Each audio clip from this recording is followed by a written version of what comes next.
ముంబై భారతదేశ ఆర్థిక రాజధాని.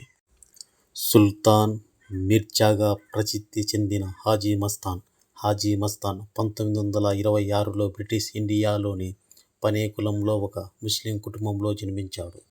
అతను 8 సంవత్సరాల వయసులో తన తండ్రితో కలిసి ముంబైకి వలస వెళ్ళాడు.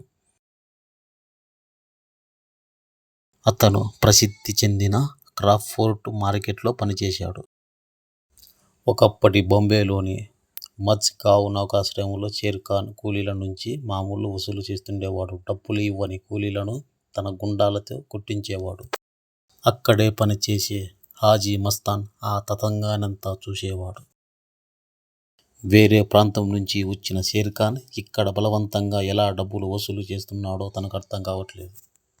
ఎలాగైనా షేర్ ఖాన్ను తరిమి కొట్టాలనుకున్నాడు.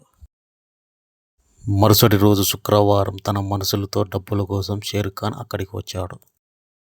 అయితే కూలీలలో 10 మంది కనిపించలేదు. అసలు ఏమి జరుగుతుంది అని ఆలోచించే లోపే తనపై తన మనుషులపై హాజీ మస్తాన్ తీవ్రంగా దాడి చేశాడు. మజ్గావ్లో తనకు అడుగడుగు తెలిసిన ఆయుధాలు ఉన్నా ఏం చేయలేకపోయాడు. రక్తపు మడుగుల్లో అక్కడి నుంచి పారిపోయాడు.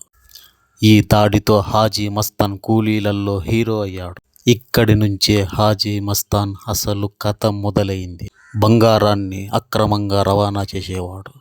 సొంత వ్యాపారం మొదలుపెట్టాడు. పూర్తి స్టోరీ కావాలంటే నా ఛానల్ని సబ్స్క్రైబ్ చేయండి, లైక్ చేయండి ప్లీజ్.